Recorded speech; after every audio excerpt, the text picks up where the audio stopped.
Hello, this is Dr. Paul Cottrell, and I'm going to be going over the latest stuff on the Israeli-Hamas war. And I'll probably do another video, hopefully today, on the Zohar passage about the 70-day countdown on the 6th month of the 25th day of the 6th day for the Messianic era.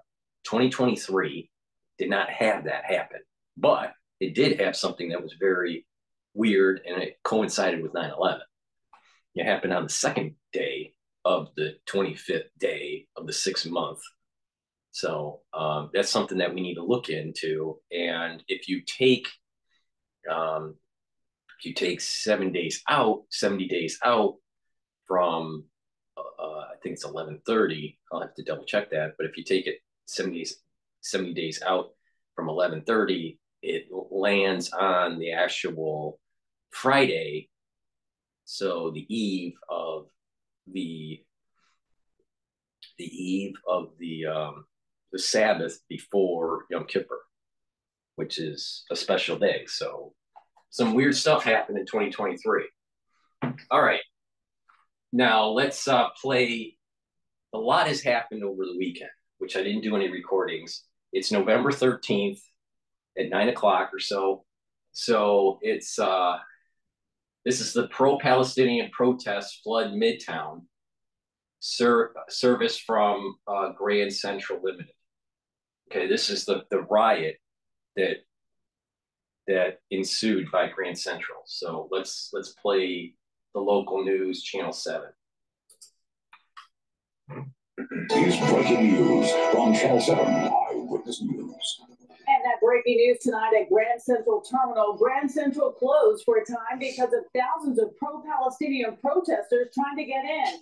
They've been marching around Midtown for the past several hours. This all started around 5 o'clock this afternoon at Columbus Circle. Several thousand strong. They were calling for a ceasefire in Gaza, among other things. They made their way across Central Park South to Fifth Avenue. And when they tried to march down Fifth Avenue, New York cops blocked the way. So instead, they marched over to Park Avenue and eventually made their way down and over to Times Square. And for the second night in a row, protesters ended up at New York Times building. Tonight, some of them threw red paint on the New York Times building. And that's when they marched to Grand Central. When they arrived, they were greeted with locked doors.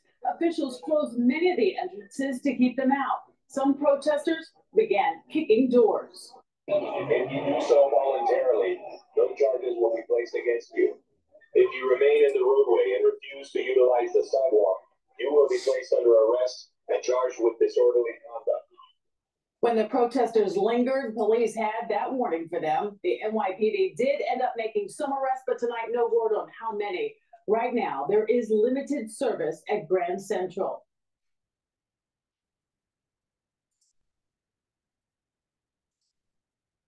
Okay, now This is breaking news from Channel 7. The next thing that we're going to talk about is Fox News business. And a warning from one of the Tom Homan. World right now is because it's not stocks, real estate, or crypto. It's actually on YouTube, and I'm not talking outraged residents in Chicago, making it clear. Hey. So that first video is just proof positive what I was saying about the protesters with the pro-Palestinian, pro-Hamas, anti-Israeli, anti-Jewish, anti-Christian, anti-American. You know, you have people taking down American flags that were on some of the posts. We have these posts right on the corner of around Grand Central. And sometimes there's these small little flags that are on there, American flags. They may have been put there during Veterans Day, but I think they're normally there. And, you know, you have people trying to pull that down, or, you know, people trying to actually break the wooden doors on the front entrance of Grand Central. And if you remember, for the ones that are older, Grand Central back during, you know, the 70s was really bad, right? and it was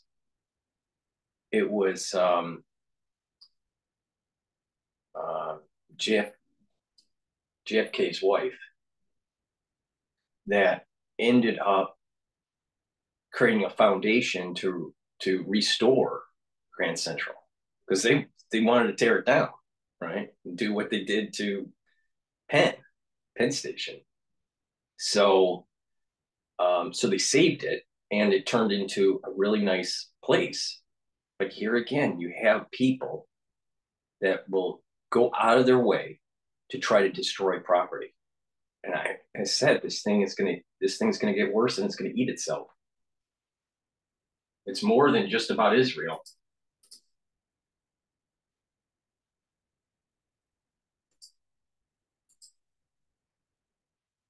That's in Chicago, making it clear, hey, they don't want to be considered a sanctuary city anymore. Roll tape. Do you, as residents of Chicago, believe that we should remain a sanctuary city?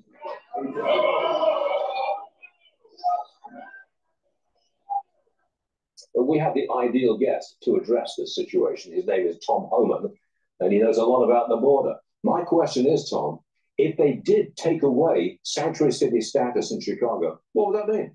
Well, first of all, it means the city be a lot safer, because every illegal alien in the city of Chicago that commits a crime right now gets released back in the community to reoffend against the very community they live in, immigrant community. So this will allow ICE to go into Cook County Jail, and those who are in the country legally will detain on them, and when Cook County's done with them, arrest them and deport them. Not only remove them from the community so they can't reoffend, remove them from the country. So at the moment, that they are a sanctuary city, so ICE can't go get them. No, if you think about this, the local law enforcement locks them in the jail cell because of obviously a public safety threat. That's why they lock them up. And ICE can't get access to the jail to talk to the person, even though he's in the country illegally. And again, remove them from the community and from the country so he can't reoffend. And the second thing this does, it allows more resources for the local community. I've been contacted by 2 separate pastors with the Black community who are outraged that they're paying millions of dollars to house illegal aliens, giving 3 square meals a day, giving them medical attention, when the Black community feels like they've been left behind because they don't get those kind of benefits from the city. Well, they spent $40 million a month on illegals in Chicago. That's a lot of money. And meanwhile, there's homeless vets on the streets of Chicago that they're not getting any help. That don't work. The migrant caravan, 7,000 strong, close to the southern border. Spell it out for us. What happens when they arrive? Catch and release. The secretary. Our borders are porous. Now, why does this matter in the Israeli-Hamas conflict? It's adding to the probability that there are sleeper cells or certain material coming over the border that will lead to some sort of pseudo 9/11 event that ushers in more national security provisions, strengthen the national security state, which I'm totally against. I think we should dismantle the national security state. But the thing is that because of democratic policies, we have a porous border, and because we have porous border, then we are having our country moving into an elevated risk where a pseudo 9/11 may take place. Right? I don't think it'd be as big, but if you have a few terrorist activities at a smaller level, coordinated, taking place on the same day or over a very short amount of time, there's going to be national security state provisions that usher in more of the Bio-Patriot Act. And I've talked about the Bio-Patriot Act, and all the different pillars of it. The economic pillar, which is the digital currency, the metadata and tracking and social scoring, the forced biological inoculations for potential war and potential attack. So there's a lot that needs to be considered here. A lot of people don't understand that the United States government, I think, wanted to move towards a civilian population that acts or how should I use the word? I should use the word instead of acts. It should comply, right? The national security state is looking for a complying population in the United States, where annually there are updates for their inoculations for war, either to be ready for an offense or be ready for a defense. On top of it, that would be a gigantic boom for the pharmaceutical companies, right? But not only that, then you're starting to move into being able to cull the herd if you need to. But there's a lot of problems with this whole Biopatriot Act and where we're going with this national security state. And we let it happen because of the forced border. Catch and release. The Secretary Marcus, that's his policy. They'll be called, they'll be processed, they'll be flown to the city of their choice at taxpayer expense to get work authorization while they fight their case. There's no consequence to crossing the border illegally. Under the Trump administration, they're either detained or removed. There was no catch and release. And as long as they keep catching and releasing, they're going to keep coming. There's no downside. They're going to keep coming to the greatest nation on earth, knowing they're going to take advantage of the lax border policies. They can go anywhere they like. So yeah. I want to go to Seattle. I want to go to New York. Exactly. They get to choose where they go, and we're going to fly them there on taxpayer dime. Then we're going to put them in a hotel here in New York City. They'll get 3 squares a day. They'll get medical attention. They'll get transportation. They'll even get help, money from the city of New York to fight their immigration case. They'll get money to fight the government on the deportation proceedings. I've got to move on from this because my head's exploding. But the last one, he's right, because what's happening with the nonprofits in New York, they get federal funds and state funds and even city funds, but primarily federal funds for processing these quote illegal immigration cases. And these nonprofits, UJA is one of them, Catholic Charities is another. That's how I know. I've done the budget for the department within Catholic Charities on what exactly he's talking about. I've seen it firsthand. And what happens is a large sum of money comes through, and it's been shepherded by Schumer, Senator Schumer, to the nonprofits in New York. And what happens is that a whole slew of lawyers are paid to process these cases. And, some of them, a lot of them get to stay. Most of them get to stay. Some of them don't. But there is an industry of the federal government paying the nonprofits to process these types of people. And it's wrong. It's just wrong. These are not asylum cases. These are just a porous border, and they're just taking advantage of it. At what point do you say that, you should make your own country better instead of coming to America, right? And not every single country that they're coming from is in a war-torn situation where they're a refugee. Majority of these people are not refugees. And, there's the sleeper cell thing that's happening too. There's an awful lot of people that are coming over the border that aren't even getting processed. They're flying underneath the radar. But the last one. Republicans have linked border funding with more aid for Ukraine. See, there's Chuck Schumer right there. Israel. Do you think it's good to lump them all together? Absolutely. Whatever it gets to get the Democrats to take care of the border situation. They want Ukraine funding. They're more concerned about the border of Ukraine than they are about the border here, our southern border, which is a huge national security crisis.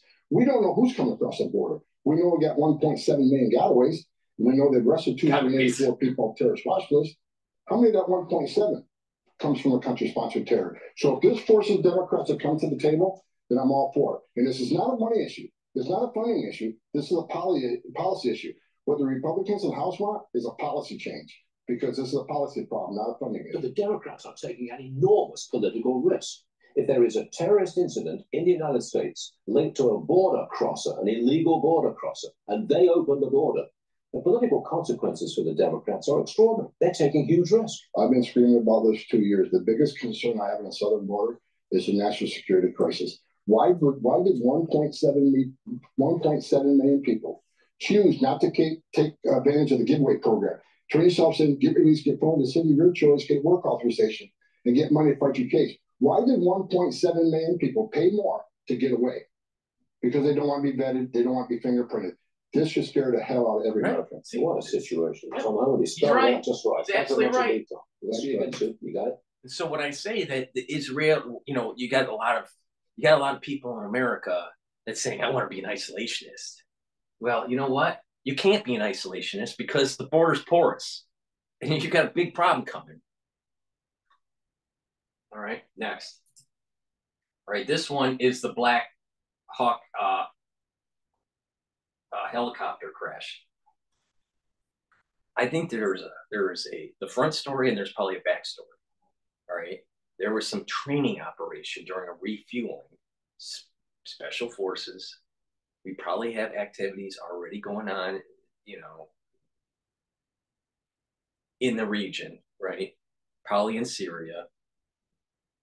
We know of one case, supposedly, that was a special force casualty on the first, night or the second night during the movement into Gaza with the IDF. So they're probably, doing some stuff in Lebanon and in Syria, maybe even Iraq. We'll see. I don't know. But the story is that they were doing a training refueling thing with the helicopter, and then on the same night, or within a 12-15 hour period, we strike Syria. I suspect there's something more to the story, but this is what at least is on the surface.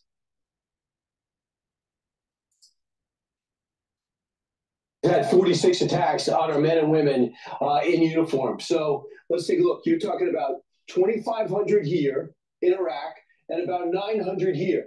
And they basically sit there and duck and cover. You have a lot of guys with some head injuries from the concussion of the strikes and from the missile defense knocking these strikes out of the air. But if you look at these strikes, look at this. Some 14 hits in Iraq. Another 5. Again, you come to DrPaulCottrell's show, right? PNN, and you learn something. But, in my medical neuro class, we had to do a presentation, and for me, I did a tumor removal, a pituitary tumor removal, just above the entrance point was just above the eye. So you make an incision, you break the bone, the frontal bone here, right? And then you go in towards the tumor. Now there's a lot of different ways to do it.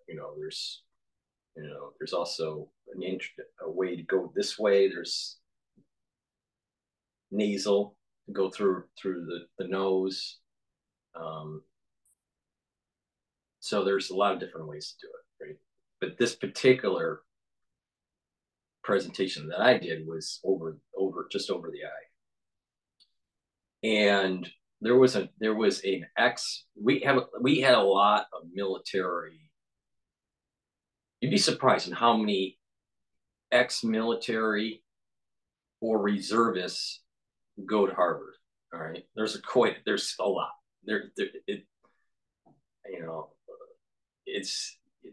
I was surprised. You wouldn't think that would be the case, but there are quite a few people that are ex-military or reservists. And we had an ex-military individual doing the presentation, and their presentation was actually on concussions, military concussions, but it wasn't through this.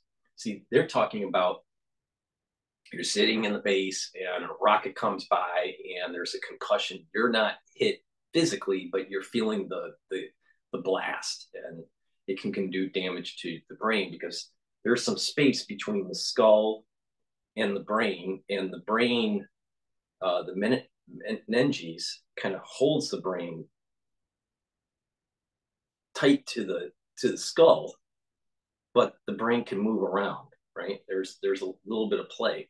So if there is some sort of shock wave, the brain will ricochet onto the walls of the skull and cause some damage.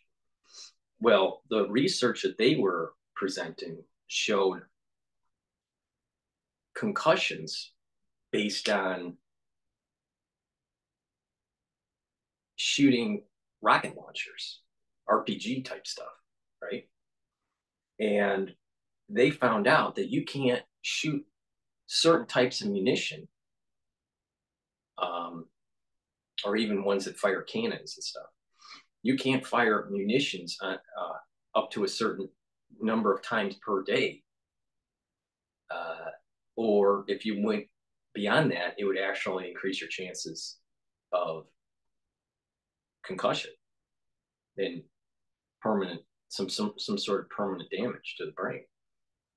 So a lot of people think, okay, I'm just going to shoot my RPG, 100 times, or shoot that cannon 1,000 times. And the reality is that those shock waves, even from your own munition release, is causing brain injury. And so what they, so that what they're doing research on how many times can a soldier actually shoot? How many times can a soldier actually shoot a munition for that day? And then they have to, no more. I don't know what the number is. Let's just say 6 or 10, right? And then no more for that day. And then the next day, 6 or 10, or they'll have, when they do these trainings, a lot of times they may want to space it out. What they're finding out is they want to shoot 10 and then maybe 2 days off. And this is all training. Obviously in a war situation, you got to shoot as many as you can to kill the enemy. But the reality is that the training to releasing these munitions, certain types of munitions, not all types of munitions, but I would think that tankers would also have a problem. They're shooting in the Abram tank. That just through the training you can get these concussions. A lot of people aren't thinking that. So these special forces that are always shooting, really important things, and and blah blah blah, they're developing concussions and potentially brain injuries. I don't think a lot of people are thinking that. Now, the point I'm making here is that through that research that's going on by the military, we produce more concussions through training than anything that is happening with rockets being shot. Those people that are in those bases, the 2,500 and the 2,500 in Iraq, and I think it was 900 in Syria, they probably already have brain injury from just munition release training. Another perspective that you don't hear anywhere else.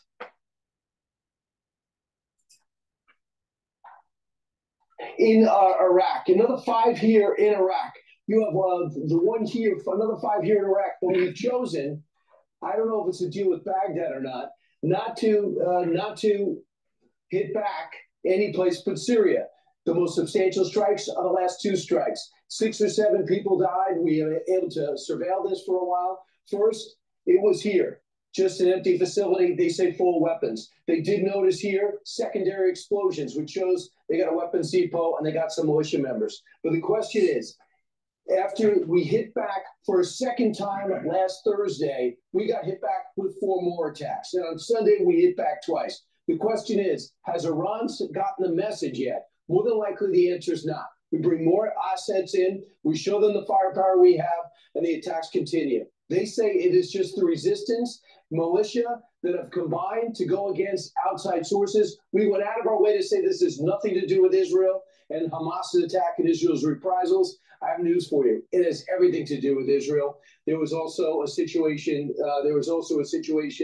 Here when you look at the fact that we were in Baghdad and we have this meeting last week with the Secretary of State. We have 14 hits on our biggest base, and we have yet to answer for that. Missile defense, guys, is just not going to be the only answer. We have to show a toughness and a rigor, and we have to stop qualifying every attack with, we don't want a war.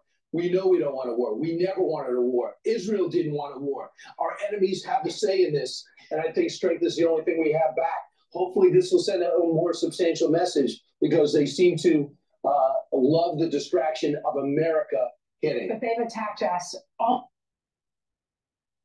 Three? Yeah, three times this last time. This time is 2 separate strikes. This is the first time there's been casualties that we know of. All right. On this Monday morning, let's bring in retired U.S. Army Lieutenant Colonel Darren Dowd. He was a Blackhawk helicopter pilot and battalion commander in the Mideast. Easy for me to say. He tries to write down. Colonel, good morning to you. Good morning. Hey, good morning, everybody. Pleasure to see you. It's great to have you. It sounds like this place was apparently a training camp and a safe house that they hit overnight our time. It was apparently a headquarters for some of these Iranian-aligned groups. They had to know we were coming, didn't they? Oh, of course. And they'll continue to take these odds all day long. It's already been mentioned on here. You know, they've hit us nearly 50 times, and we've retaliated 3 times, once against an empty camp. So this is the message that Iran is hearing, is for them to keep going. You know, Lieutenant Colonel, when we talk about the brain injuries, these TBIs that our soldiers are getting, I mean, like I keep on saying, the only way this is going to end is us destroying Hamas, Hezbollah, and Iran. But you have a lot of people out there that want to be isolationists that think that this is not going to come home. But, you know, the thing is that we already have a porous border, and I'm sure we have sleeper cells.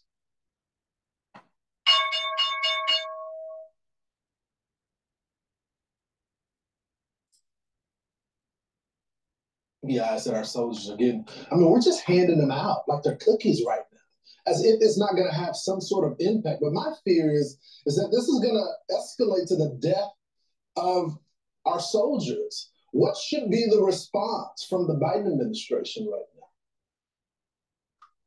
Yeah, right now the response needs to be basically that if wherever these attacks come from, we need to turn them into a parking lot. The message that has to be that we are actually responding from a position of strength, and that Iran's going to pay a heavy price, much heavier price than they anticipated for anything they do against us. The message that needs to be heard again is strength. That's all they know in this region. What the United States is doing as a political ploy for a UN resolution is to just pile up the number of attacks that are happening in on our bases, you know, through proxies of Iran, and then have a Security Council meeting to create resolutions against Iran to justify further U.S. involvement in the region, especially against Iran, Syria, and Lebanon. So, but the thing is that this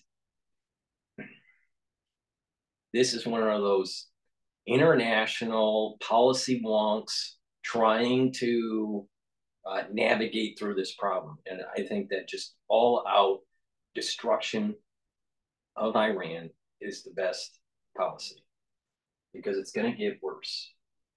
Now, a lot of people disagree with me. There are a lot of people that agree with me. The bottom line is that we've been kicking the can down the road too long, and it's time to destroy.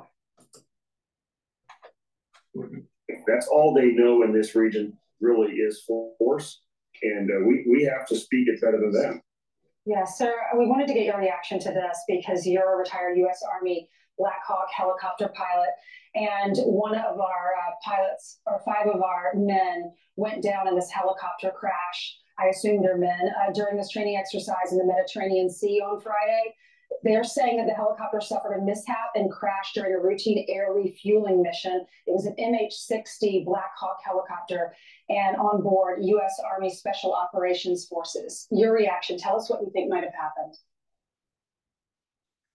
Yeah, the possibilities here are almost endless. There's no such thing as a routine mid-air refueling mission using a Blackhawk helicopter. These are some challenging environments, especially at night. You don't know what the winds are. You don't know the circumstance, and the investigation into this is going to take some time. So we need to give them that time to figure out what the real facts are. I don't like the idea of calling things like this, though, just routine. And the word mishap means. Or was it just a cover story? And the word mishap means really we don't know yet. And that's an accurate statement, and it's best just to let them go through the investigation process. Sometimes it will take months, and so I'll be curious to see what those results are as well. But in the meantime, of course, we need to make sure that we mourn for the loss and we recognize the service of those who died. If I can just pivot a little bit, last week it became word that we have special ops on the ground, it seems, helping to get our hostages out of Gaza. How do we approach that mission, knowing the casualties not only cost our men and women their lives, but it'll be a disaster diplomatically around the world? What do you think our guys are doing? How do they work with the idea? The hostages should not be a determining factor in how to execute the war in the Middle East. Get the job done, because by getting the job done, more people will be saved in the long run. More casualties will happen if you try to save the hostages and de-escalate the situation, kick the can down the road, and then all of a sudden you have unconventional means that have been procured by the terrorists and by Iran.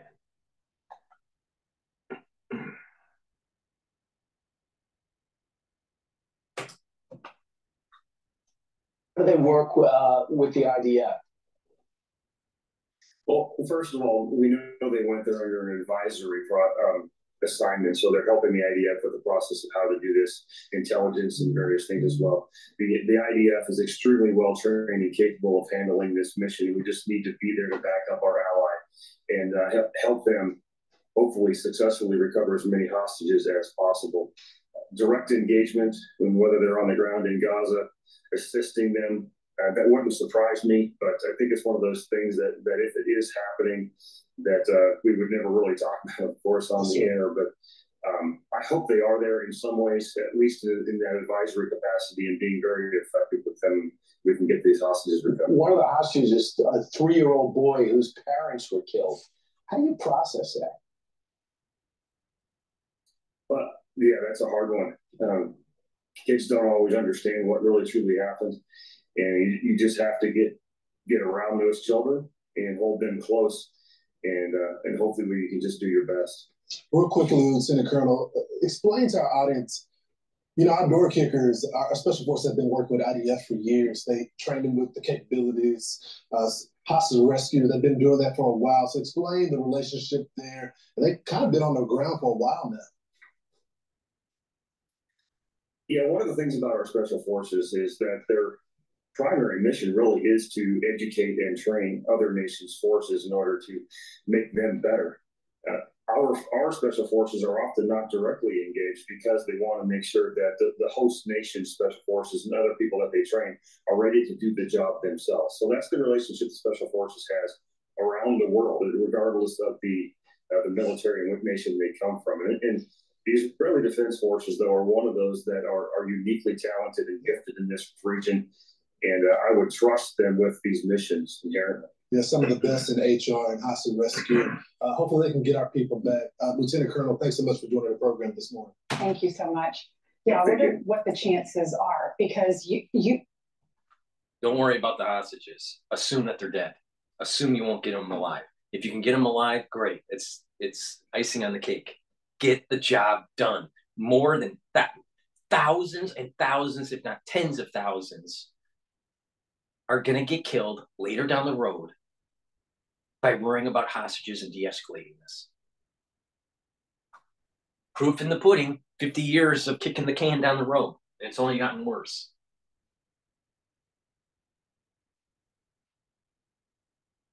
Something's weird though about the Blackhawk helicopter refueling training mission. I don't believe it was a training mission. Please go to my store, the-studio-reykjavik.com, and get the products such as structural nano silver drops. I have honey and lemon in a 100 count. Very tasty, especially during the cold season like we're in right now. We're in the cold season until March.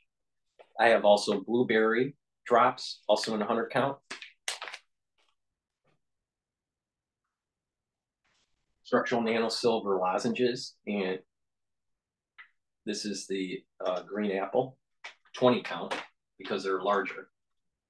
And then I also have them in sweet menthol, 20 count. So please go to my store, the-studio-reykjavik.com, and get a couple of these structural nano silver lozenges and drops. It'll soothe your throat, neutralize pathogens, and help you get through the day if you're not feeling well, you know, because of a cold or whatever else that is released out there.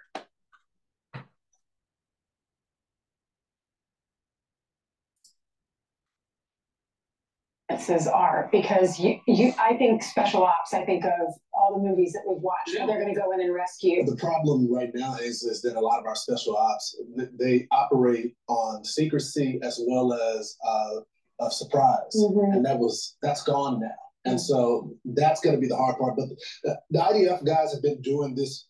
They've been doing this for a while. They're some of the best in the world at this. I have full confidence that they can handle this mission. I think our guys should continue to advise and support them, give them the resources that they need. But I have full confidence, and I've trained with some of these guys before. They know what they're doing. They're some of the best at it. But you're right. The element of surprise is gone. We have too many special forces. We have too many Navy SEALs. We need to up the ante, mechanized warfare, seek and destroy, instead of the surgical bullshit that doesn't work. All right, next. Several Iranian-linked fighters dead after U.S. issues retaliatory strike in Syria. Now, you got to remember, this helicopter training mission seemed to coincide with this strike. We're told at least 6 Iranian fighters are dead after the U.S. strikes 2 targets in eastern Syria overnight. One was a training site that doubled as a logistics and weapons storage facility. Doesn't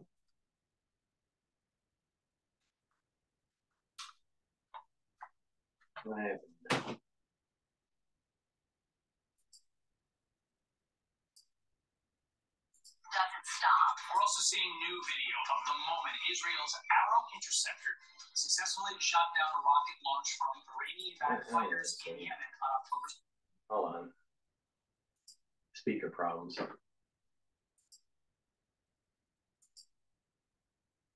I'll tell you, once Apple updated their software, a lot of things don't work anymore. And here's another diatribe from Dr. Paul Cottrell.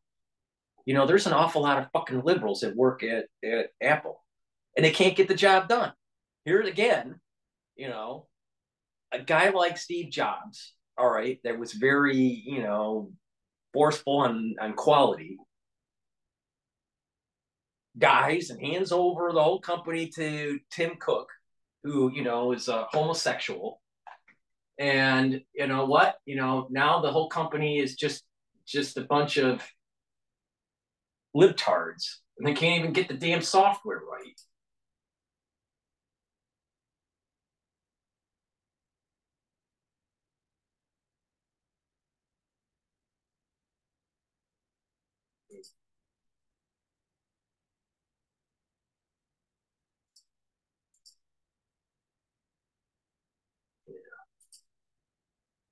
All right, so I'm going to have to reboot for some reason on this. I'm going to have to reboot it. I don't know why the speaker isn't working. It's just like, this is classic Apple. You know, a bunch of retards running the show.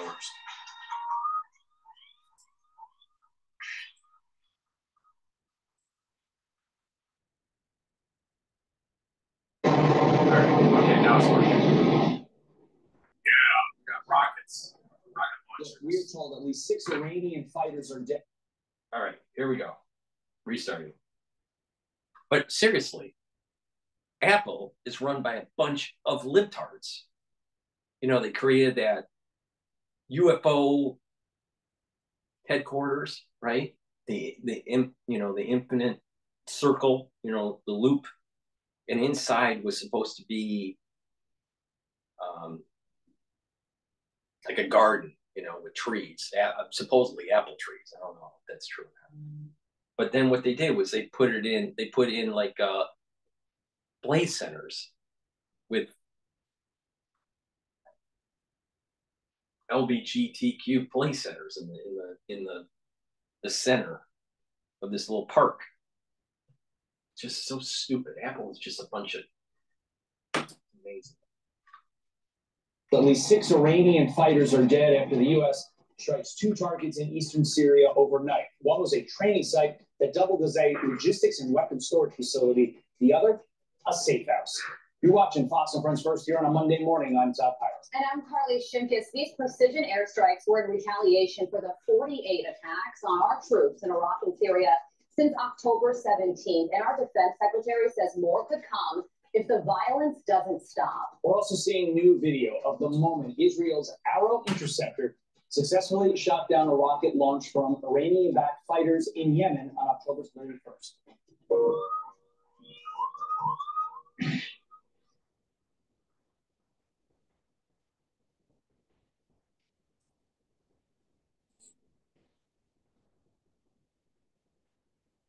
Let's look at that video. It is still a very active war scene over in Gaza and Israel today. That's right. Trey Yanks is reporting live on the ground in southern Israel for us this morning. Hi, Trey.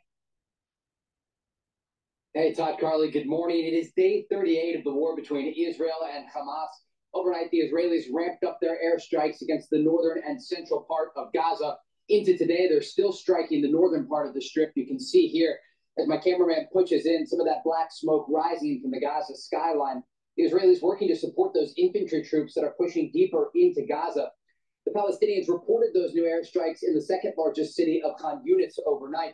On the ground, we do understand that the Israelis have the Al-Shifa hospital surrounded. They say they are still trying to get people to evacuate from the eastern side of that hospital. But it comes as they are trying to take more territory across Gaza. The Israelis say they now control the Gaza port with the help of their navy. And the death toll among Israeli forces rising to 44 soldiers since the ground operation began. I do want to draw your attention, though, to northern Israel along the border with Lebanon, where fighting is intensifying. The Lebanese militant group Hezbollah getting more directly involved in this fight. They are trying to see just how far they can go, pushing their luck with the Israelis, according to officials that we've talked to, because they are using anti-tank guided missiles. They are also trying to fire mortars into northern Israel. And this has led to more than 24 injuries over the past 2 days between the soldiers and the civilians in the northern part of Israel. A very active scene on the southern front and on the northern front as the fighting continues between Israel and Hamas and Israel and Hezbollah. Todd, Carly. Trey Yanks live for us this morning. Trey, thank you for starting us off. Let's bring in Fox News contributor and former CIA station chief, Dan Hoffman. Dan, the breaking news, that strike from the good guys against the bad guys, the United States troops against Iran proxies. Is this strike going to be the one that finally deters Iran, or Dan, is it too little too late still? Well, I think that's certainly a question that President Biden's national security advisors will be asking the intelligence community and our Department of Defense. I think the Biden administration's been very careful about walking up that escalation. Dan Hoffman, former CIA station chief. Yeah. Part of the national security state that helped usher in the Patriot Act and the Bio-Patriot Act.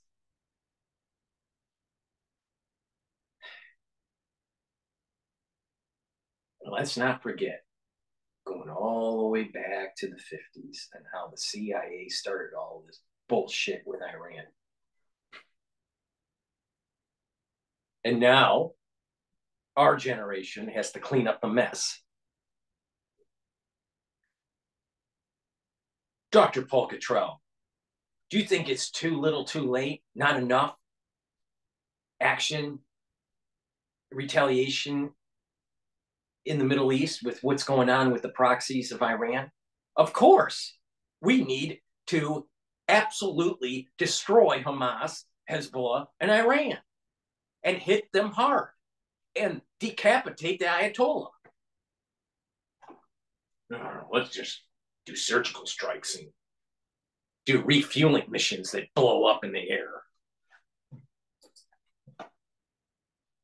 Walking up that escalation ladder step by step, and these latest strikes, which reportedly killed, as you said, 6 Iranian Revolutionary Guard Corps militants. So the reason why I say the things the way I say it, if you couple what this crisis is, even though they seem different, and the last crisis that we went through, all right, is a level of incompetence of our leaders and, quote, experts that can't get the job done.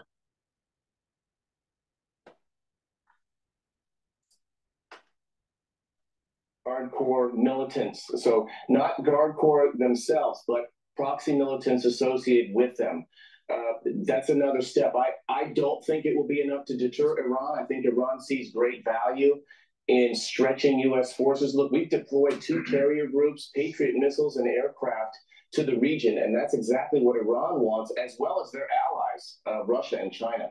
Yeah, and over the weekend, Dan, Iran's president visited Saudi Arabia for the first time in over a decade for this summit where Arab and Muslim leaders openly condemned Israel's war in the Gaza Strip.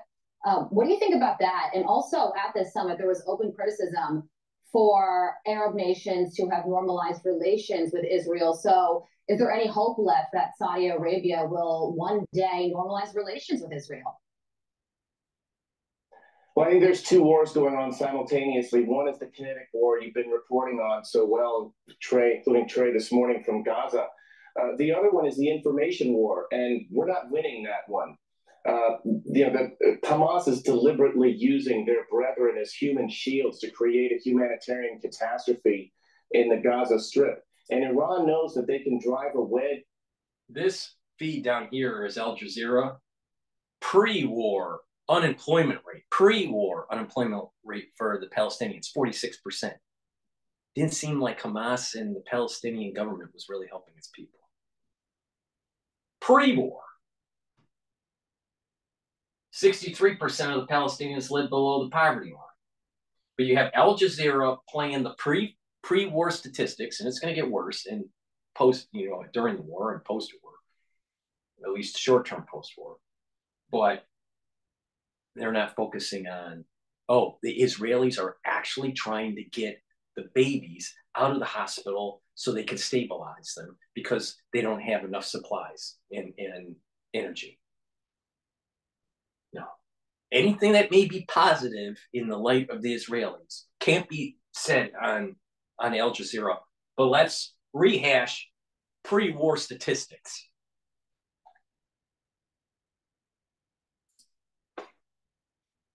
Iran knows that they can drive a wedge between pro-Palestinian populations in Egypt and Saudi Arabia and Jordan and the rulers of those nations. And Iran, as you rightly point out, particularly focused on Saudi Arabia. They want to ensure that there is no reconciliation between Israel and Saudi Arabia. And this is their opportunity to try to pressure the government of Saudi Arabia to hold off on what would have been a great diplomatic achievement on top of the Abraham Accords. Focusing on the kinetic for a moment, these were precision strikes. And that makes me beg the question, look, we got some of the best surveillance technology in the world, if not the best. We have individuals like yourself, the highest level of our intel apparatus that knows where the bad guys are. I keep using that phrase, bad guys. So why don't we do more of these surgical strikes that basically keep our men and women out of combat, but accomplish many of the same goals? Dan, why don't we do more of this? Well, I think we're doing it. Look, the Iranians are pretty good with their proxy militants at moving from place to place. They construct these safe houses that they use for a mobile. Wrong answer. Wrong answer, CIA chief. Hit Iran. Forget about the proxies. Get to the root cause. Didn't I say in the last crisis, the only way that you can solve the problem is get to the root cause? And everyone was saying, I don't want to take this. I don't want the mandate of blah, blah, blah. What's the root cause? A runaway national security state developing things they shouldn't be developing. Swords and shields in biologics. I'm tired of stupid people. For a mobile headquarters for some period of time, and then they'll move on from there. I think we're still waiting for the battle damage assessment for these latest strikes. But again, I think what the Biden administration does and what administrations have done before them is frankly not enough to deter Iran. I can remember when I was serving in Iraq over a decade ago, and we were subjected to daily strikes from Iranian proxy militias there, and we never did enough to stop them. The Iranians use these proxy militias. Classic example of what I've been saying. For the last 50 freaking years, we've been kicking the can down the road. It's only going to get worse. It's only going to get worse. It's going to go kinetic with unconventionals.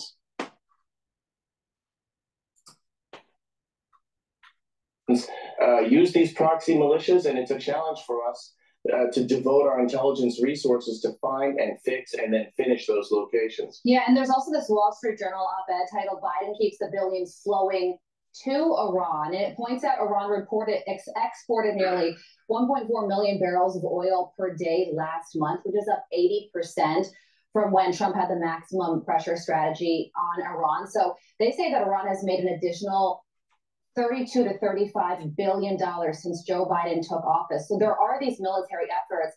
They also say follow the money, and there's a lot of money still flowing to Iran because of this oil. Right, and the Democratic Party is on the take. There are intermediary companies and individuals that are getting kickbacks. It's also the reason why the Ukraine war never ends.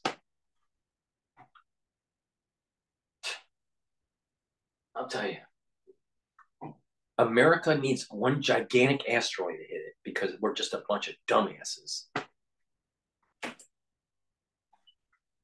Right, and that's the larger strategic issue at play here. Iran is now a nuclear threshold state, and yeah, the oil is flowing, so that might keep oil prices down, and maybe the Biden administration wants that, but it adds money to Iran's coffers, and they're allowed to spend, to divert that money to support these proxy terrorists like Hezbollah and the Houthis, as well as their militants in Iraq and in Syria.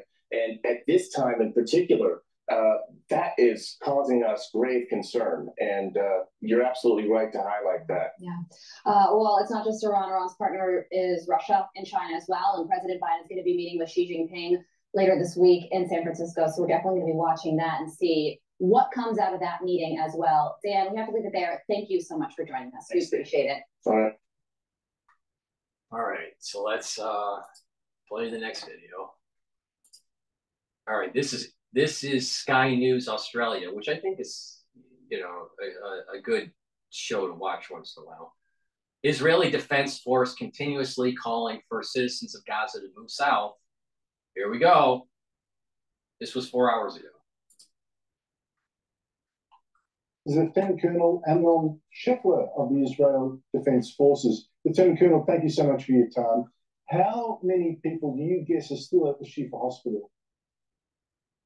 Andrew, thank you for having us. We assess that there are still people inside, and as you mentioned, we are doing everything for weeks, calling them and all the Gazan citizens to leave to the south. We have allowed 2 corridors in order to do that. We're taking tactical pauses in order to do that, and we're continuously calling and text messaging and telling everyone to please move to the south, which is a safer area. Now, what assets does Hamas have in this hospital that you know of, and how do you know it? We have Al Jazeera. More than 40% of Gaza schools damaged, and 625,000 students have no access to education. But they don't tell you on Al Jazeera that they actually embed Hamas next to schools.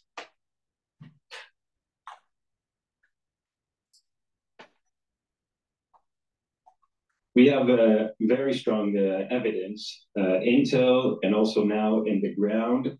And we have shared this also with our partners around the world that have also affirmed this. Hamas is using these hospitals as their headquarters. They are hiding underneath weaponry, similarly like they're doing in schools, under kindergartens, and in many civilian areas, because they deliberately use those spaces, knowing that we follow our values and the rule of armed conflict, and refrain from striking those areas whenever that is possible. But as again you mentioned, and we have shown many times, Hamas is continuously using these to launch more attacks on Israeli civilians. We have now getting close to 10,000 rockets that have been fired at Israelis, and much of them come from within the hospitals where they are controlled and commanded. And that is why we need to get to them eventually. But we're trying to do that in the safest way for the civilians in Gaza. Now, Hamas health officials are saying there's no power at Shifa Hospital and babies are dying. They've all been taken off incubators, they say. Although the photos, and I'm not going to show them on the air, it's a bit distressing. The photos have seen the lights are still on for the photographer at least. So there does seem to be some power, but nobody wants to see babies die. So what does Israel do? Nobody wants to see babies die on our side and on the civilized world. Sadly, Hamas does. That is why they have murdered babies in Israel, and that is why they wish to continue doing that. Because we believe that every life is sanctuary, and we need to do everything in order to do that. We have offered for the evacuation of the babies in many different ways, and we're continuously doing that. Sadly, the Hamas is not allowing that, as it did not allow the evacuation of other civilians from the area. Yesterday, we even took the risk of our soldiers bringing fuel to the hospital in order to continue in operating it in the best possible way for these babies and others to be as safe as possible. And so far, they're not taking that fuel. So we're doing everything in order to help those babies and others in need to be safe. Now, hostages, there was talk of Hamas letting a few more go, half of them American hostages, dual citizens. Where are those talks up to? So we're in day 38 with 239 hostages and dozens more that are still unaccounted for. And we're working in any way that we can in order to bring them back home safely, be it Americans or any other nationality. This is our main mission, including the mission to dismantle Hamas. But I take it those talks have broken down. It seemed that Hamas was stringing it out, hoping to buy some pressure for a ceasefire. There's been no progress, I take it then. We're following through on all different routes. The military is, of course, doing its work on the ground and from the air and the sea. And the diplomats are doing everything that they can in order for us to bring home these civilians, that we must, again, remember that they haven't been visited by Red Cross or anyone else. And that is what they should be, treated properly in the best way and released safely home now. Lieutenant Colonel Amnon Scheffler, I appreciate you taking the time to talk to us. Must be unbelievable days you're putting in there. Thank you so much indeed for your time. Does old Joey look shot? All right, next video. This is Sky News. Racist taunt after racist taunt. Anti-Semitic protesters march for peace.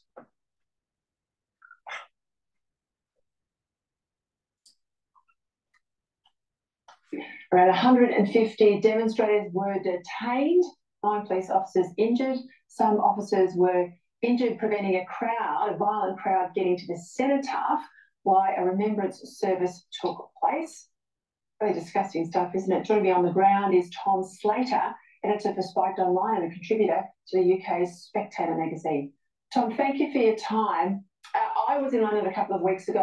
I saw a very large rally, 100,000 or so in and around Piccadilly, but 300,000 I was shocked you had them there again on this Remembrance Day weekend. I thought they would have stayed away in deference to the historical and respectful tone of the weekend, but not the case. How have British people responded to this? I think British people are sickened by what they're seeing, because what we're witnessing here really is the birth or the explosion of an anti-Semitic street protest movement. That's essentially what this is. We shouldn't mince words about it. I mean, what we saw on Saturday at this supposed... It's not just anti-Semitic. It's going to be anti-Western culture. It's going to be anti-Christian. It's going to be anti-UK. It's going to be anti-US. It's going to be anti-German. I'm telling you, it's a snake that's going to eat itself. And it's not just anti-Israeli, anti-Jew.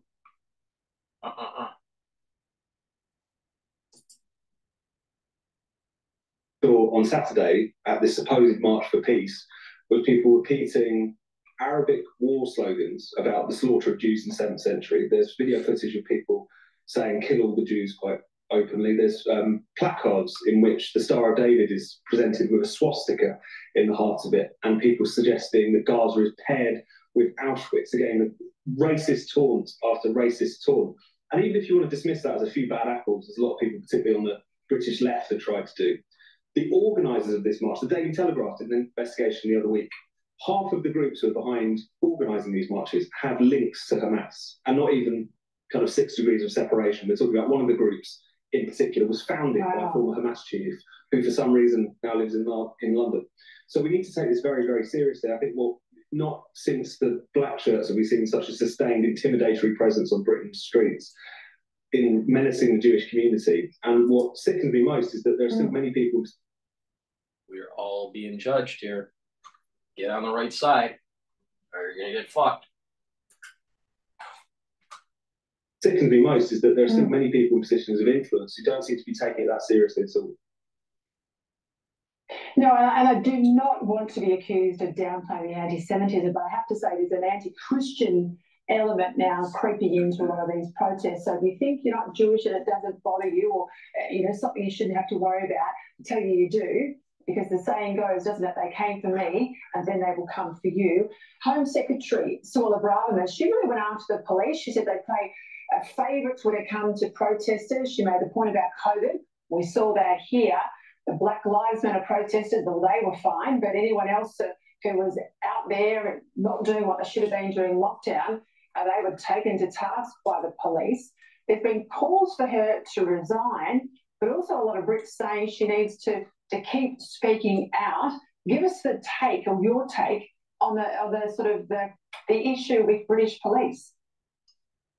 Well, I think the first thing to say is that Suella Braverman is absolutely right to suggest that the police have remarkable double standards where protests and free speech are concerned. During lockdown, she made this example herself. You had anti-lockdown protesters who had their collars felt, were fined, were arrested.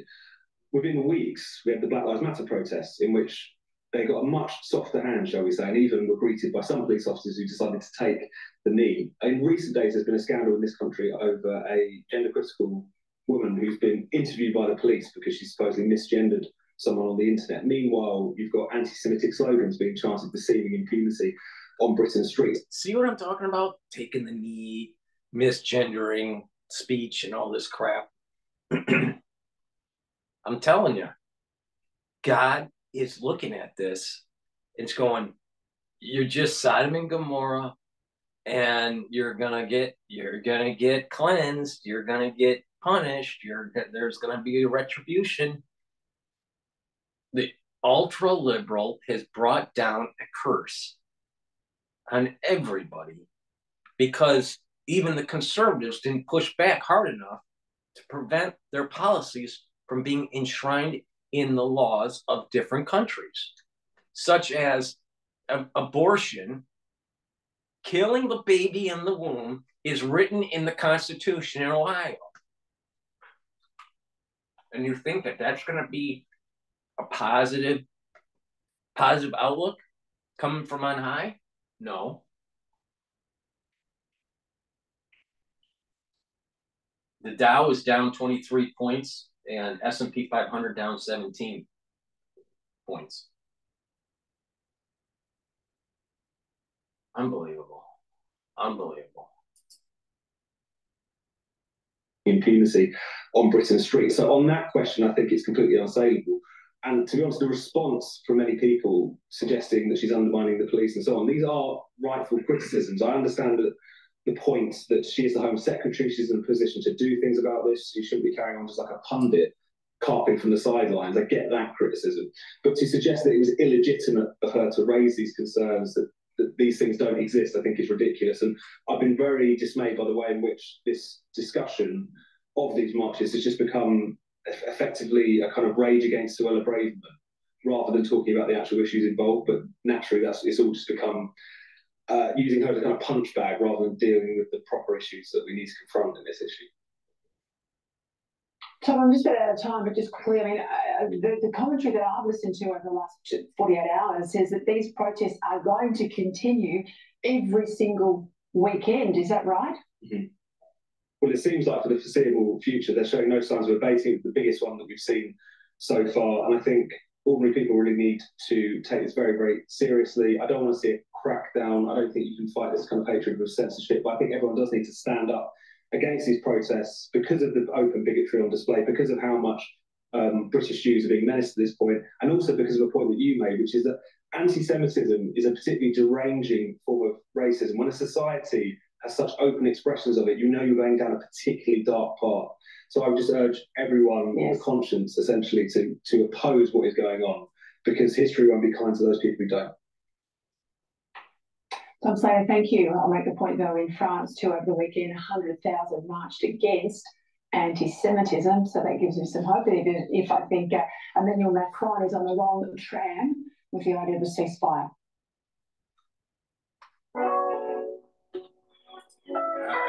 Next, World Health Organization says Gaza's main hospital no longer functioning. BBC. Concern about the dire state of hospitals in Gaza. This map shows hospitals in the Gaza Strip. The UN says 20 out of 36 are no longer working. The biggest, Al-Shifa, is not functioning at all, according to the World Health Organization. Al-Shifa's head of surgery has told the BBC that a third premature newborn baby has died because of a lack of power. There are reports that Gaza's second biggest hospital, Al-Quds, has run out of fuel. It's now 5 weeks since Hamas designated. It would be interesting to know for that it was premature, right? Let me make sure I heard that right. Because of a lack of power. There are reports that Gaza's second biggest health organization, Al-Shifa's head of surgery, has told the BBC that a third premature newborn baby has died because of a lack of power. There are reports that Gaza's second biggest hospital. I'd like to know what age the premature baby was, because the earlier, the earlier the premature relative to the development of the child, the less chance of even survival, even if you did have power. I mean, that's an important data point. That Gaza's second biggest hospital, Al-Quds, has run out of fuel. It's now 5 weeks since Hamas designated a terror organization by the UK government, killed more than 1,200 people in Israel, and took more than 200 hostage. Since then, Hamas officials say well over 11,000 people have been killed in Israeli attacks on Gaza. Well, let's go live to Jerusalem now and speak to our correspondent, Tom Bateman. Good morning, Tom. Another week begins. Just talk us through what's been happening overnight. Well, what we have is this really desperate situation at Al-Shifa Hospital. You were hearing about the World Health Organization talking about a perilous and dire situation, and that is because of the fact that around the hospital now there is very fierce fighting. They're talking about intense bombardment and armed clashes, and so within the hospital, on top of what has been, a very, very an extreme. Have you noticed the biasness of the BBC? Very an extremely difficult humanitarian situation for weeks now. It is effectively completely closed, apart from what the Israelis say are safe evacuation routes out. Now, Palestinians say that it is simply not safe. There are dead bodies lining the route, that people have been shot at and people killed when they have tried to leave. So it's extremely perilous. And in the middle of all this huge crisis, with 36 now premature babies taken out of the neonatal intensive care unit because it stopped functioning because of the loss of power, now being kept in a cardiac surgery room without the right equipment. They're not in incubators. They can't be kept properly warm. They have desperate needs. And the doctor there, Dr. Marwan Abu-Sada, fears those babies will die unless either the hospital gets fuel to power incubators or there is a safe evacuation for those babies. But it takes very specialized medical equipment. This is 4 hours ago. Okay. And the Israelis, this is 4 hours ago on BBC. And the Israelis stated that they were going to evacuate those children. Not one damn thing has been mentioned about that by the Israelis. They didn't say evacuation by the Israelis, you know, either IDF or whatever. Bias. On the part of the WHO for action on this. In the meantime, there's been conflicting reports coming through overnight about the hostages. Prime Minister Benjamin Netanyahu speaking to the US network NBC, saying that a deal is possible, could come about, and yet we're getting reports from Reuters, Hamas saying no, they've stopped talking because of the attacks on Al-Shifa. Well, first of all, when it comes to the hostages, we have had for weeks speculation, the sense that perhaps a deal to release a large number of hostages in exchange for a ceasefire and possibly also the release of Palestinian prisoners held by Israel. Those kinds of discussions have been going on for a long time, and at various points, people have said, including leading officials, that something could be close, and then it hasn't come to fruition. So it's hard to read too much into either what Benjamin Netanyahu is saying or these denials by Hamas. I mean, my sense, talking to somebody over the last week who's familiar with the negotiations, is that the process is very intense. It is certainly happening. One of the big problems is actually around communication, because you have Qatar, which hosts the political offices of Hamas, acting as mediators. But certainly the Israeli media, it's being suggested it can take anything up to 2 days for messages from the Israelis and responses to come back from Hamas. So it's clearly very, very difficult, but it seems that possibility does remain on the horizon of a possible release and potentially a large number. But beyond knowing that the discussions, it seems, have been continuing up until this point, I don't think we can speculate much more. Okay, thank you for now, Tom Bateman in Jerusalem for us. Well, now let's bring you a special report from our international editor, Jeremy Bowen, who assesses what could happen next in Gaza and in Israel. The beds were full when Mossab Sobir was brought in wounded. Gaza's medics have to improvise. And a photo of premature babies at Shifa, the main hospital, alive after their incubators stopped working when the power ran out. All born in the cruelty of war. In the other Hamas-Israel wars, it would be time for a ceasefire by now and back to the same uneasy status quo until the next explosion. News teams can't cross into Gaza, so they come to WHO, dire situation in the Gaza's biggest hospital. No mention of Hamas dug around that hospital. No mention of Israelis trying to evacuate those babies and stabilize them. No, we can't do that.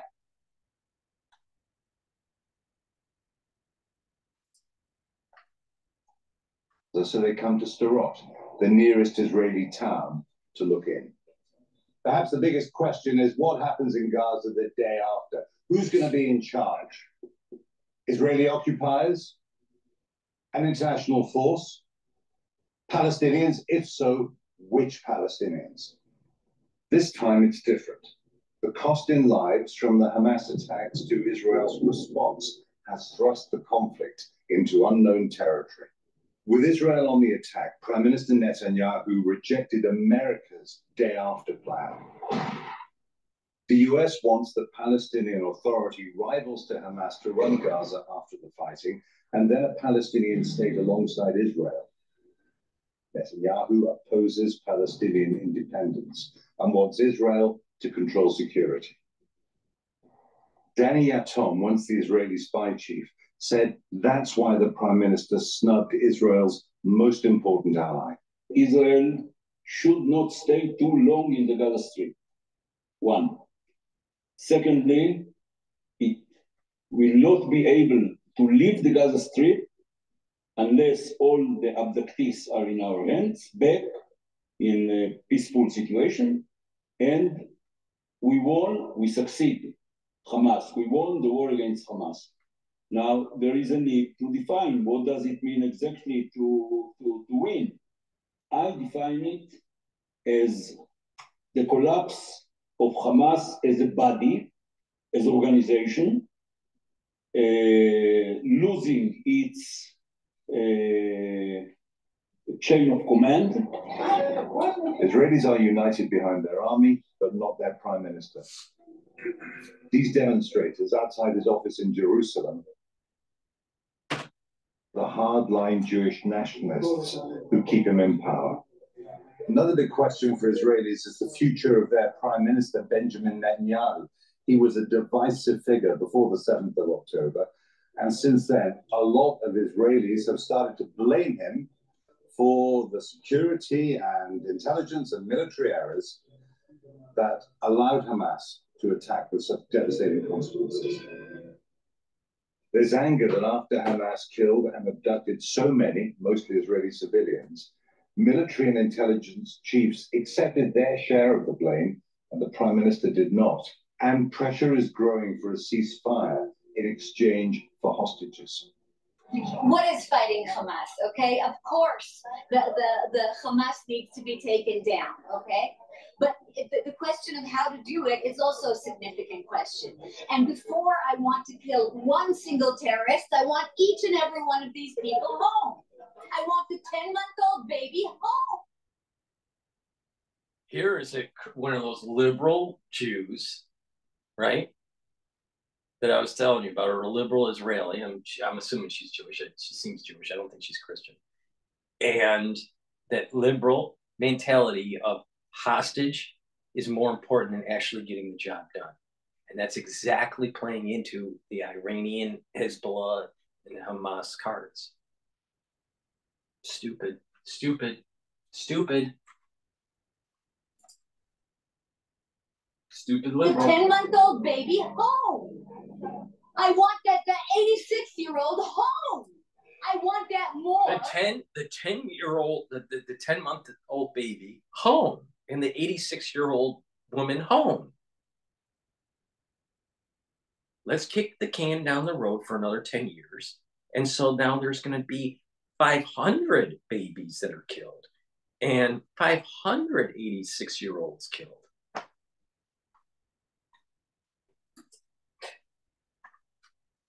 I want that more than I want dead terrorists. Once they're home, we can finish the job. The pain and hatred unleashed since the 7th of October might overwhelm all those who still believe in peace, not permanent war. Almost every day in the West Bank, they bury more Palestinians. This week's Parsha is dealing with Ishmael and, or not Ishmael. This week's Parsha is dealing with Esau and Jacob, Ishmael and Jacob. And, you know, the animalistic killing behavior of Esau.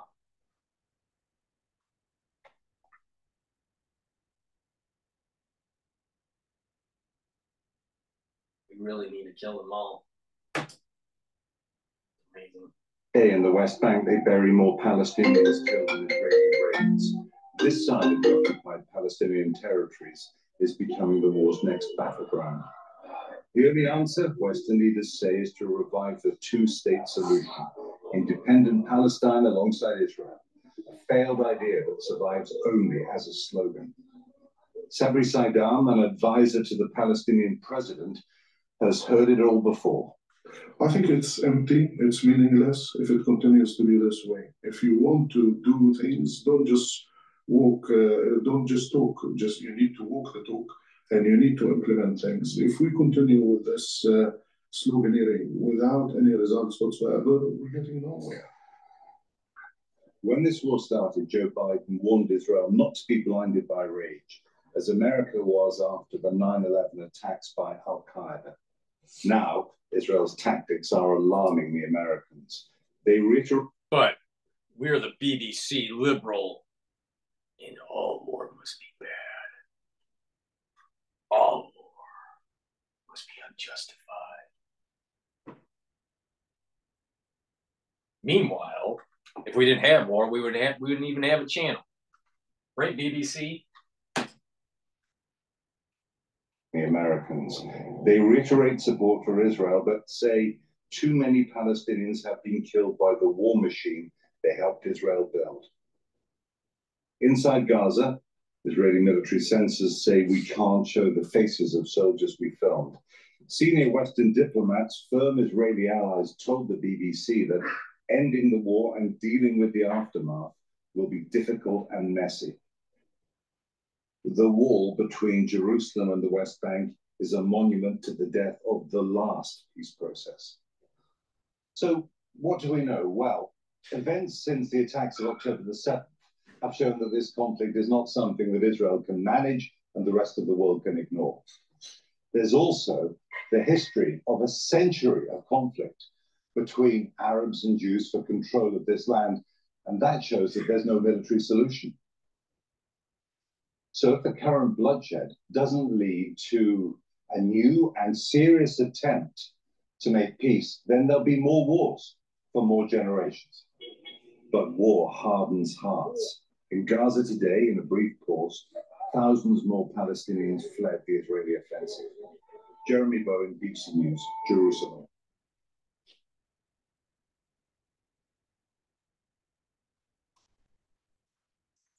All right. The BBC. Do you hear how the rhetoric escalates? Right. Now we're going to go inside Hamas weapons arsenal at kindergarten. At a kindergarten in Gaza.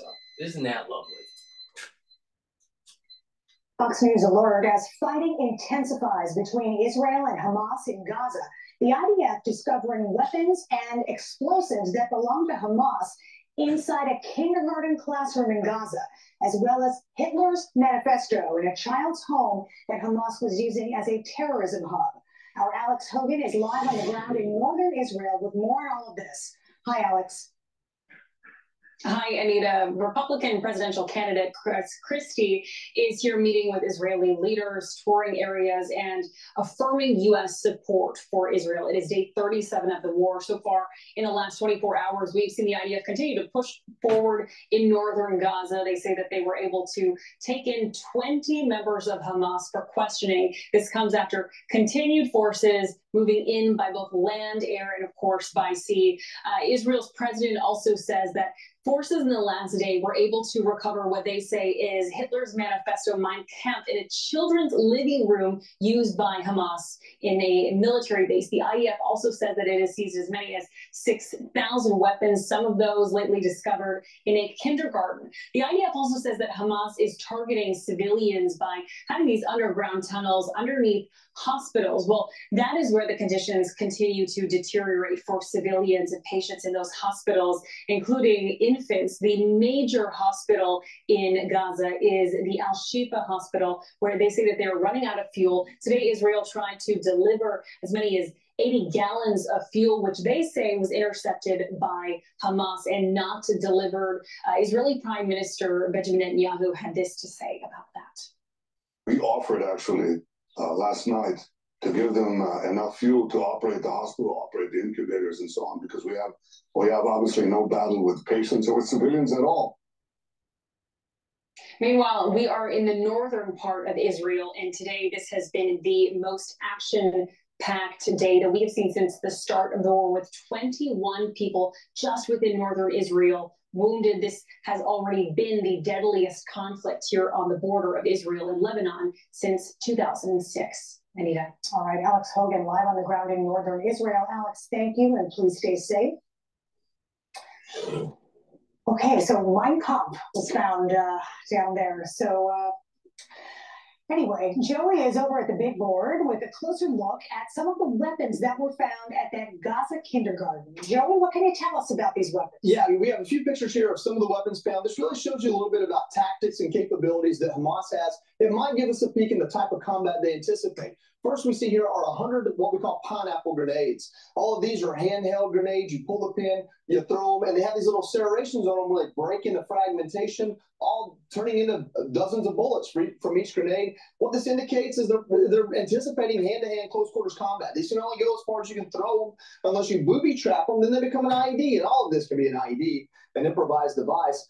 But these are some tools found. I really want to go into this and tell you a little bit about it. So I'm going to use the ability to draw here. So what you have here is a voltmeter or an ohm meter. This is used to test either blasting caps or electric circuits, probably in IEDs or certain types of munitions. But up here is really the part I want to talk to you about. What you have here, this is a circle, and these are mils or minutes of angle, and it's to a very fine detail. And down here you have a tool that's used to set the angle of something that you're going to use to indirect fire, to lob. And so what this shows is capability of mortars or other types of indirect fire, something you want to go for a long distance, but you also see it's kind of rudimentary. It's very simple stuff. A lot of this stuff down here you get at Home Depot. It's not super sophisticated. And that could help account for some of the rocket attacks that land inside Gaza itself because they're not using. I don't think Home Depot actually is in Gaza. But I get his point. Gaza itself because they're not using sophisticated tools. And then we'll keep moving here. Now, this is a little bit fuzzy, but I want to explain to you what this is. Another reason why you go to DrPaulCottrell's channel, all right? When I was over at Catholic Charities managing the portfolio and doing the corporate finance stuff, right? And one of the head board members, there were different committees, subcommittees, and financial board, and then executive board level. And there was also for Catholic Charities, and then there was also board members for the archdioceses, right? One of those key board members was Lagone, and he's the founder, or one of the founders of Home Depot, all right? The guy's a major fucking asshole. Behind the scenes, the guy is a total fucking asshole. But you wouldn't know that unless you actually heard it from Dr. Paul Cottrell. Self-centered little piece of shit. A little bit fuzzy, but I'll explain to you what this is. And so the first thing I'm going to highlight here, I'm going to use red. This is the color yellow, which indicates it was probably produced by Iran. What this is an RPG. This is the round that goes inside the launcher. What you have here is essentially you'll have a launch motor back here, then you'll have a flight motor in it, and then your explosives are housed in the back half here. That's your explosives. This is your warhead. The reason why that's important to note is as I clear this and move to the next one, you'll see what these motors are. And so what you see here, I can tell by the color, this bright green one and the dark green one. We have launch motors and flight motors. What that means, RPGs are capable of going up to 900 yards. So you could actually use them as indirect fire and use RPGs from a further distance away. Having the motors that are capable of that shows that might be a part of their battle plan. So all of this shows you a little bit of what they're capable of and a little bit of what they might be trying to do as far as strategy, and that helps Israel prepare for what they'll see. Joey, so as you know, we've heard IDF say that Hamas utilizes civilian locations, specifically sensitive ones like hospitals, as this case, kindergartens, and even places of worship to hide some of their weaponry. For example, what would happen if one of these were to accidentally go off in the kindergarten classroom. Yeah, everything I just showed you is equivalent to a hand grenade if it goes off the wrong way. If it goes off the correct way, it could take down an entire building. I mean, Timothy McVeigh took out the entire Oklahoma City building with a couple of barrels of ammonium nitrate and fuel oxidizer. A lot of munitions stored in one place that sympathetically detonate could take that whole building down, like a hospital or an apartment complex. Wow. Joey, thank you for that very thorough explanation. Appreciate that.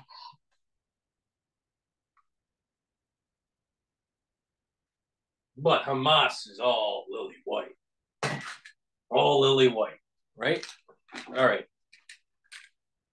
I know that when you watch my channel, you start to get high blood pressure because of all the crazy stuff that's going on in the world. And I'm very concerned about your lipid profile. So to improve your lipid profile, make sure that you start taking omega-3, all right? The whole point is that you want to increase your HDL and you want to lower your LDL, okay? HDL is your good cholesterol, LDL is your bad cholesterol. There's some nuances to that, but take omega-3, it's going to improve your lipid profile. When you improve your lipid profile, you're reducing the chances of cardiovascular disease. Please go to my store, the-studio-reykjavik.com, and get the best toothpaste that you can buy. Get a few of these toothpaste tubes, right? It's made out of structural nanosilver, no fluoride. It neutralizes pathogens, whitens the teeth, freshens the breath, reduces gum inflammation, reduces cardiovascular disease and valvular disease. When you have proper oral hygiene, you're going to reduce chances of valvular disease. Get the silver gel,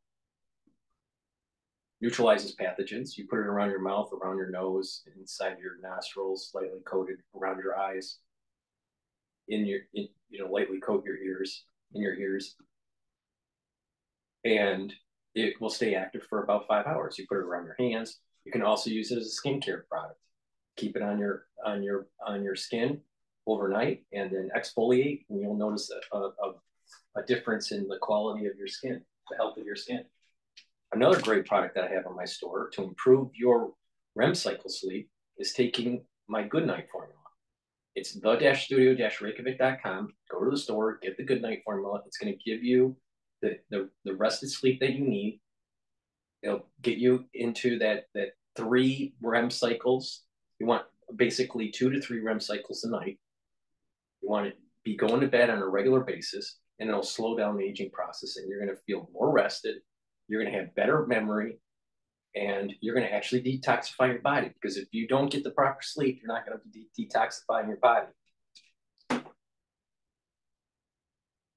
Go to my store, the-studio-reykjavik.com, and also get the lignans. This helps with hormonal health for males and females, and it helps to boost your immune system. If you boost your immune system, don't you think that you'd actually improve your chances of fighting cancer? Probably. So this is a powder. Take it every day. I mix it with hummus, and that will improve your health. It's part of the protocol. Please go to my store, the-studio-reykjavik.com. Now let's drop into Al Jazeera here.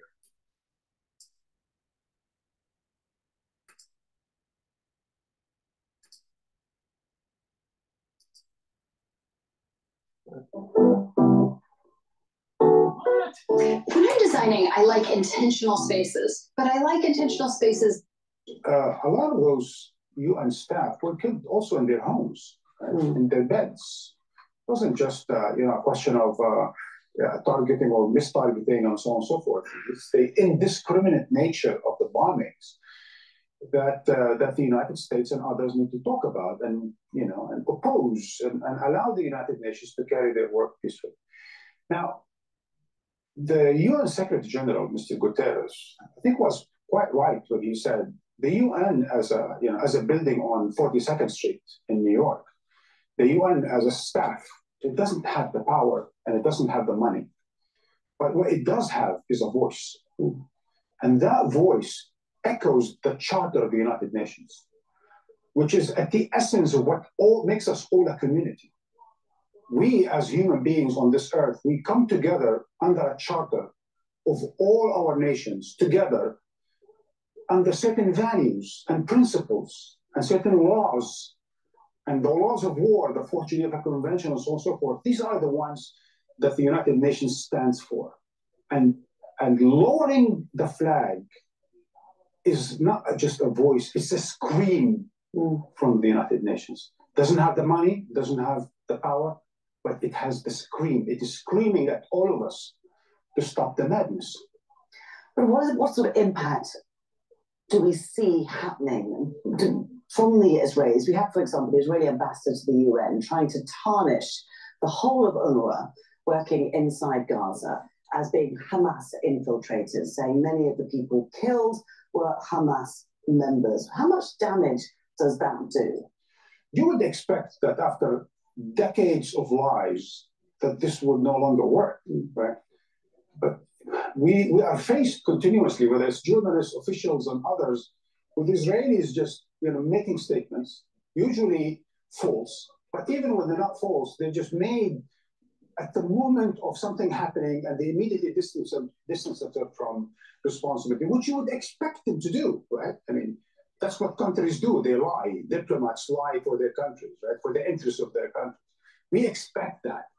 But the problem of so many buying into it, right? Knowing that there's a track record and knowing there is a tendency, especially in cases like this, where the Israelis are going to lie, But it doesn't mean that each and every time one of them, utters another, falsehood, that we all need to jump and start asking each other nonstop the same questions again and again and again, as if that is the agenda of the day. No, the agenda of the day is the one that was mystified when the Israelis lied.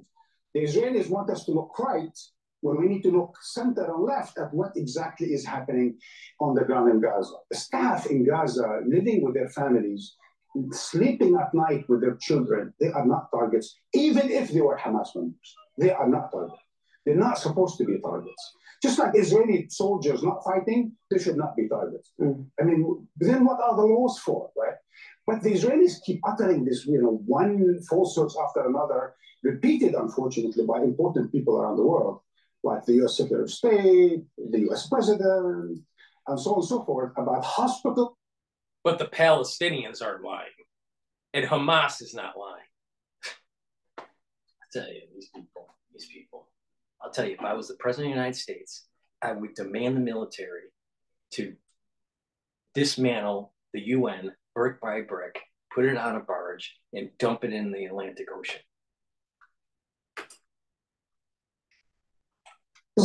Being basis for Hamas, not only under, but in and under, which means that an entire workforce of the health and the education sectors in the schools and the hospitals are all complicit with Hamas hiding ammunitions and fighters and so on. They are falsehoods. And we don't need to pay that much attention and lose focus of what is important. Okay, well, I'm Bashar for the moment. Thanks very much for joining us here in the studio. Now, the Pentagon has confirmed that US warplanes have carried out 2 more airstrikes inside Syria. Secretary of Defense Lloyd Austin says Iran-backed armed groups in the cities of Abu Kamal and Mayadin were the targets. He added that the strikes were in response to recent attacks against US troops in Iraq and Syria.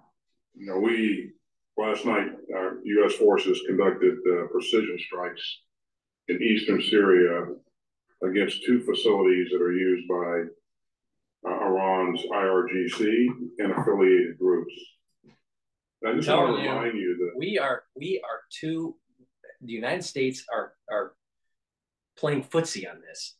Surgical strikes, special forces. We're afraid to get the job done. This is another classic example of what I'm saying. We did surgical strikes in Syria. Yeah, we did surgical strikes in Syria. We got special forces out on the ground.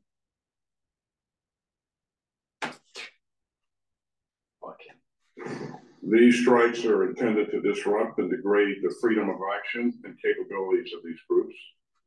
which are directly responsible for. Do you really think that a surgical strike is going to do that? Bullshit. Attacks on U.S. forces in Iraq and Syria. Now to New York, where multiple protests have been held in recent weeks calling for a ceasefire in Gaza. Despite many being organised by Jewish peace activists, protesters have faced accusations of anti-Semitism. On Sunday, Didn't I say that a big part of the problem is the ultra-liberal Jew? And that's part of the reason why Israel is getting cursed.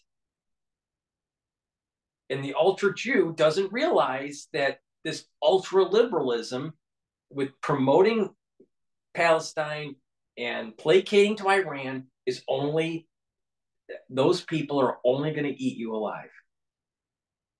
The ultra-liberal Jew is a big part of the problem. West addressed a crowd in front of the UN. He stressed that support for Palestinians does not mean hating anyone else. And don't anybody tell you that because you love Palestinians and Palestinian babies that you hate somebody else. It just doesn't follow what our brothers we. Cornell West. Remember what I was telling you about in Seaver Hall? We had this medical neuro class when I was working on my master's over at Harvard. And we were about ready to take a test. I think it was the second test of the semester. And I believe it's in room 102. And he had a lecture going on before us, and students wanted to go in and study before the test. And we were just waiting and waiting, and the whole class was waiting outside. Everything is the old style. That building is the old style lecture building, and everything's like wood floors, wood paneling, right? Actually, the seating is like a velvet felt kind of material. And he was talking before our class on deconstructionism. All right, how to dismantle the system and rise up and for socialism and all this crap. This boy would not shut the fuck up. And our teacher had to go to him and say, we have a test. And eventually they left the room and we started sitting down. We didn't have that much time to study because he wouldn't shut up. So we were starting to take the test. And he's out in the hallway because of the wooden panels, it echoes in Seaver Hall on the first floor. And you'd hear him talk. So the teacher had to go out and tell him to shut up. This is the classic example of a fucking crazy liberal. The only way to solve the problem that should have been handled way back in biblical times is to destroy Hamas, destroy Hezbollah, destroy Iran. Biblical borders for Israel are reestablished and the Temple Mount is rebuilt. And the Dome of the Rock is either dismantled peacefully or blown up. Crazy liberal. Hate Jewish brothers. We don't hate Jewish sisters. We don't hate Jewish siblings. We hate a vicious Israeli occupation.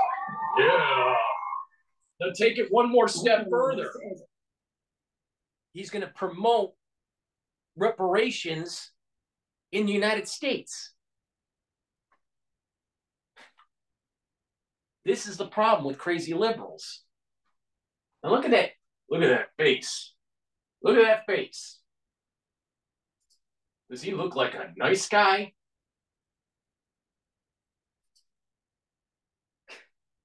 Australian political activist, also an independent presidential candidate for 2024. And he joins us now here on Al Jazeera live from New York. Good to have you with us.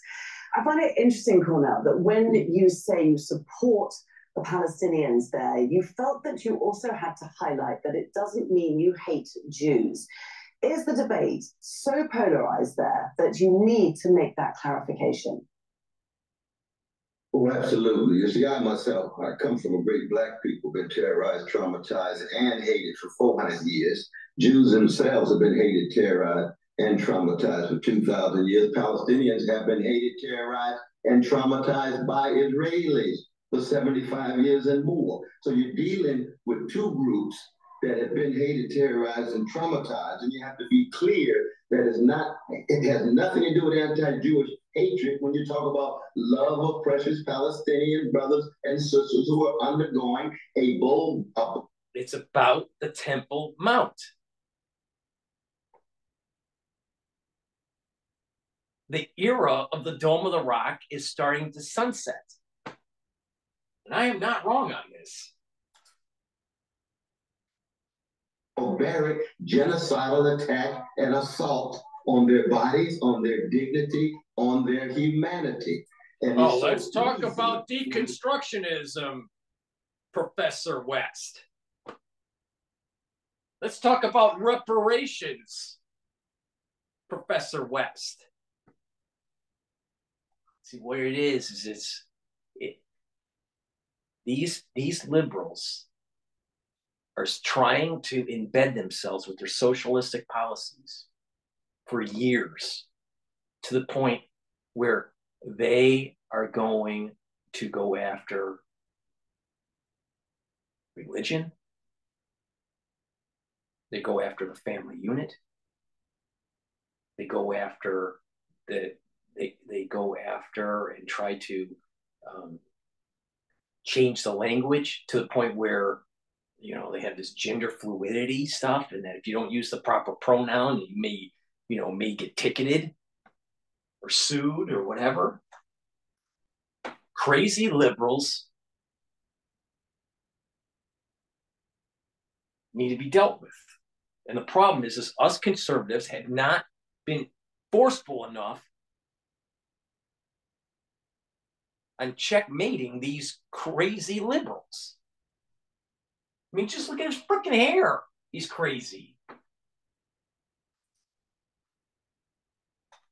Israeli government is so easy for right-wing conservative folk in the American society and empire to accuse me and others of being anti-Jewish simply because we American Empire. See? American Empire. I'm telling you, that boy wants to deconstruct the United States. And he had a lecture at the Seaver Hall about it. Very clear, but it won't stop our commitment. It won't in any way dampen our fire. We want our Palestinian brothers and sisters to know we care for you. We're concerned about you. We're raising our voices. We get in the streets. We go into jail. And if the United States government that is shot through with its moral... Just remember, it's the same protests that were going on over the weekend, going right to Grand Central Station, pulling down the American flag, smashing up stuff, vandalizing police cars, and shouting the destruction of Israel. That's what he represents. So us conservatives need to wake the fuck up. He is part of the problem.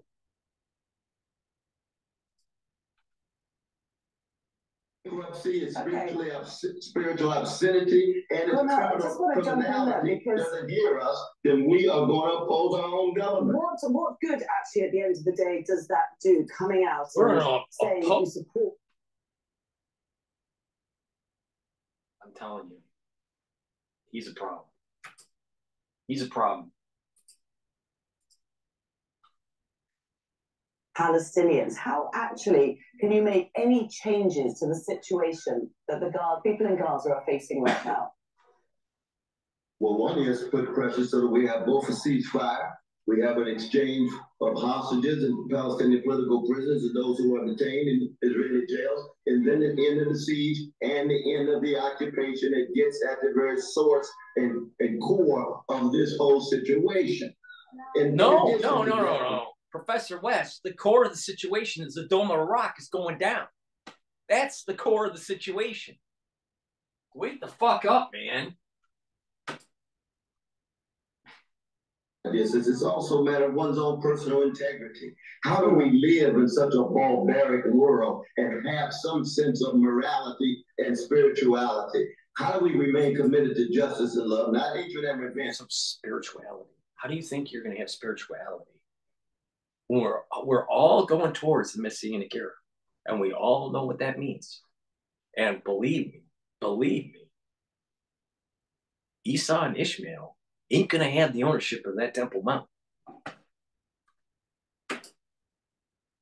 Spirituality. All right, Reverend.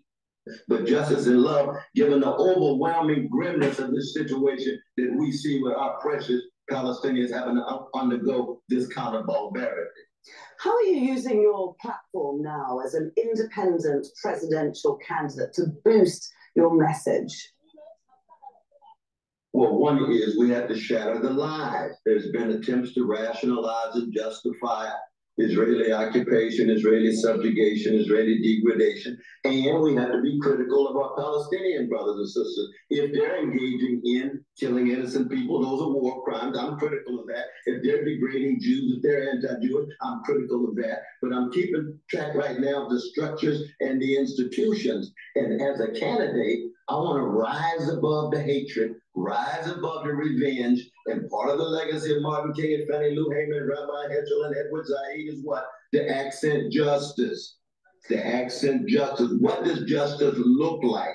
Equal dignity, equal rights, equal access to resources of Palestinians and Jews in that region of the world. When you look at the Democratic Party right now, what do you see? Do you see a party that has these values, or do you see the divisions? I'm thinking particularly of the silencing of Rashida Tlaib. She's the only Palestinian American in Congress, and she was silenced recently when she was trying to speak up on these issues. You know, I stand with my dear sister Rashida, very much so. But no, when I look at Democrat, from the river to the sea is why she was censored.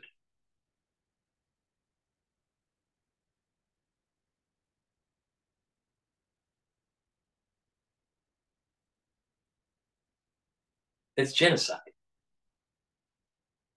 All right, Professor West.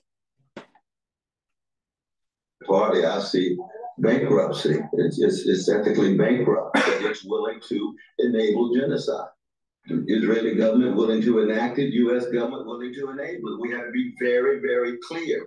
We have to be very, very honest. We have to be candid. And we have to speak very, very fearlessly. And unfortunately, we even have a whole wave of Black leaders who are so scared and intimidated and afraid of APEC. They're afraid of Anti-Defamation League. They're afraid of any kind of pressure brought to bear on them so that they don't have their own status. Where's their commitment to truth? Where's their commitment to justice? What kind of integrity do they have?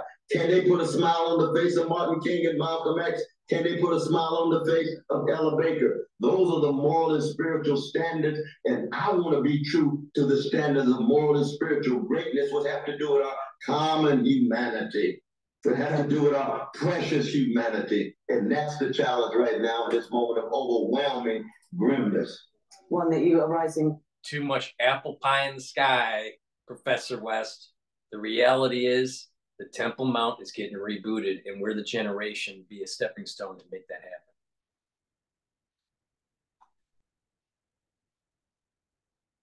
But mark my words, that boy is promoting reparations.